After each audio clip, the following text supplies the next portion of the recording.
Elevators revolutionized the way we build and live in our cities. In this video, we'll be exploring the different parts of an elevator, how it works, and then the safety mechanisms which protect us as we ride these amazing machines.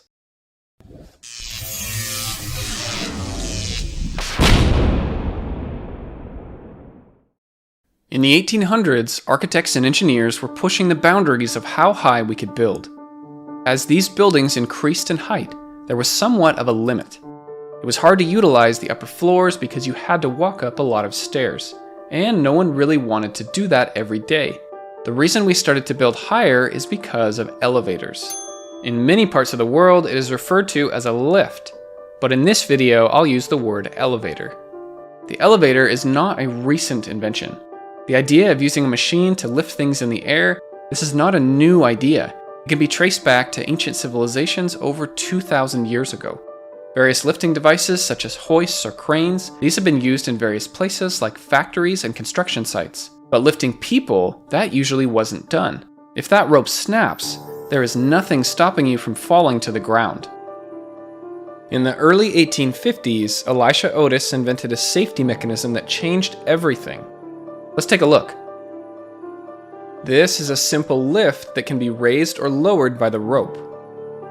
The safety mechanism is made up of a leaf spring, 2 pivot arms, and the teeth on both sides. When the lift is being pulled upward, the pivot arms are rotated, allowing the elevator to rise. But if the rope suddenly loses tension for any reason, the leaf spring immediately pushes the pivot arms down, which then comes in contact with the metal teeth. This stops the elevator from falling to the ground. Mr. Otis was so sure of his invention that he demonstrated it to a crowd of people at the World's Fair. He lifted himself up on the elevator and then had someone cut the supporting rope above. He only fell a few centimeters. This demonstration convinced the public that elevators could be safe enough for people to ride. Elevators today have multiple safety mechanisms in place, but it all started with Elisha Otis. Over the coming decades, elevator shafts became the core of most buildings. This allowed for skyscrapers to reach new heights and for the buildings to be fully utilized. And of course, we have to mention the revolving stairs, or more commonly known today, the escalator. Helpful for moving large amounts of people, but only up a few floors. Once those buildings get really tall, the best solution? The elevator.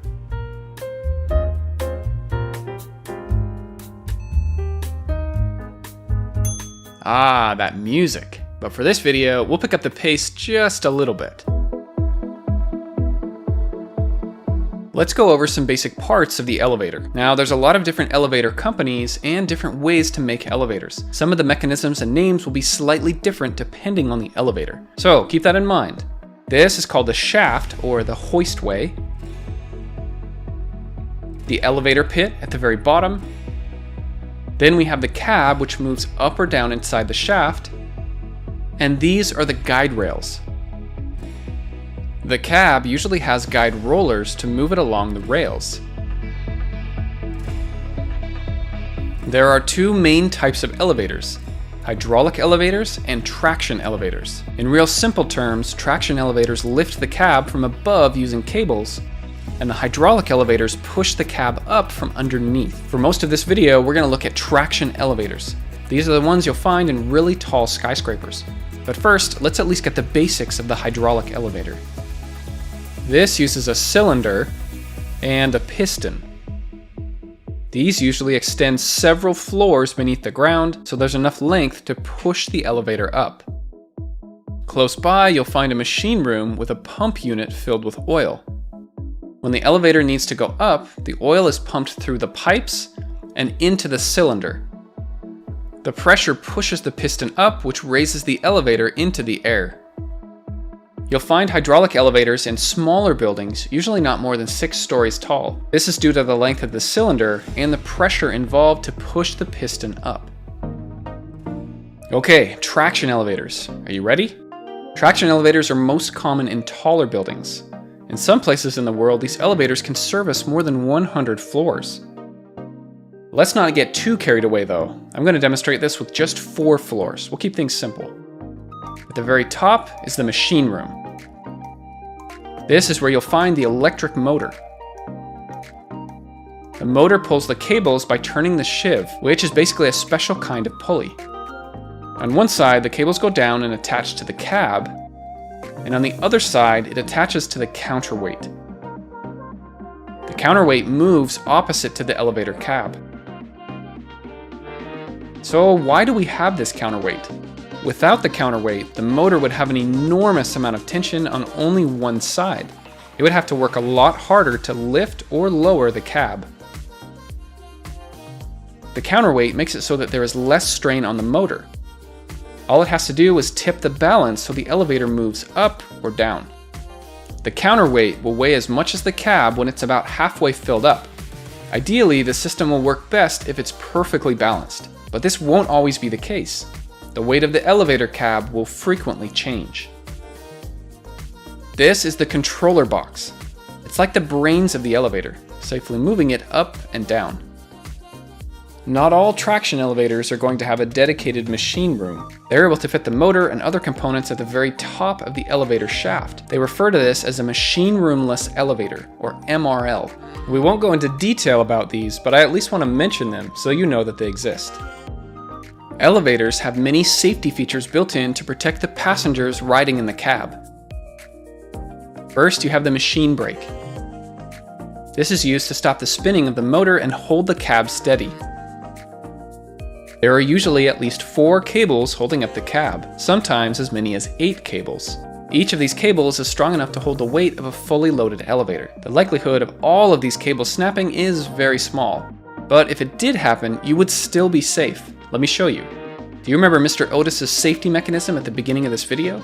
The modern version of this is a little different, but the main idea is still the same. At the bottom of the elevator cab is the emergency brake.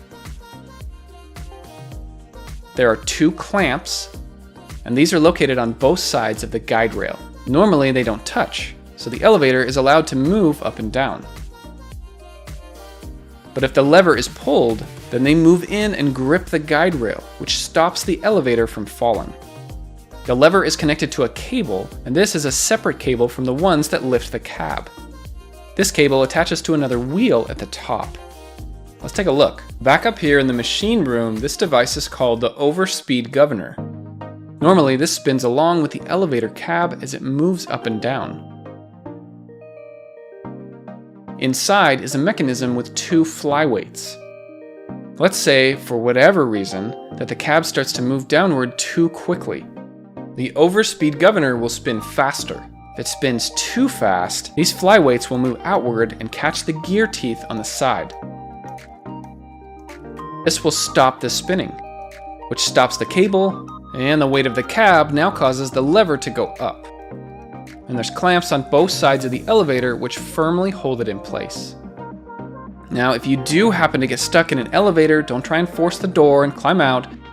Press the emergency call button to get connected with someone who can send help. Let's talk about that door mechanism. There are essentially 2 doors on an elevator. On each floor, you'll find a door. These are usually called the hoistway doors. And then on the elevator cab itself, you'll find the cab door. So when these are together, we have the cab door and the hoistway door. We don't want either door to open unless the cab has come to a complete stop at the correct floor. These doors also have sensors so they won't close if something is in the way, and the elevator won't start moving until the doors are completely closed. Let's look at just the cab for a minute. The door operator is located at the top. This turns some gears, which pulls on the lever, which slides the door open. Notice how each of the hoistway doors does not have a way to open by themselves. The doors can only be opened by the door operator on top of the cab. When this opens, it will pull the hoistway door with it.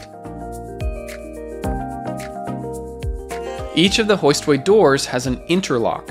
This ensures that it won't open until the cab is right behind it. Let's look at the mechanism. Each hoistway door has a beak. When this is down, the door won't open. Push up on this bar and the beak goes up. This allows the door to open. Down below, you'll find two black pickup rollers.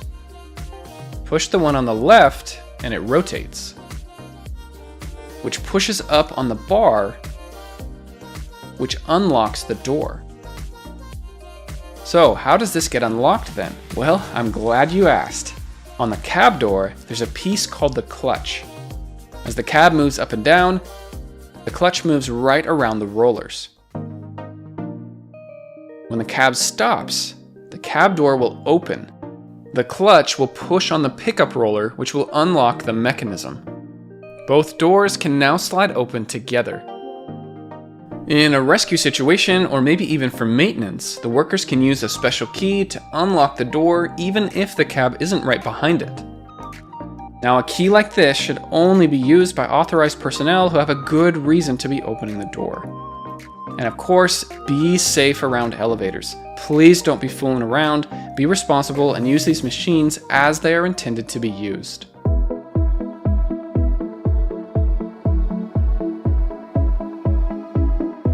My name's Jared. I create 3D animations to show and explain how things work. Click the cards to watch another video, or click here to subscribe. Thanks for watching, and I'll see you next time.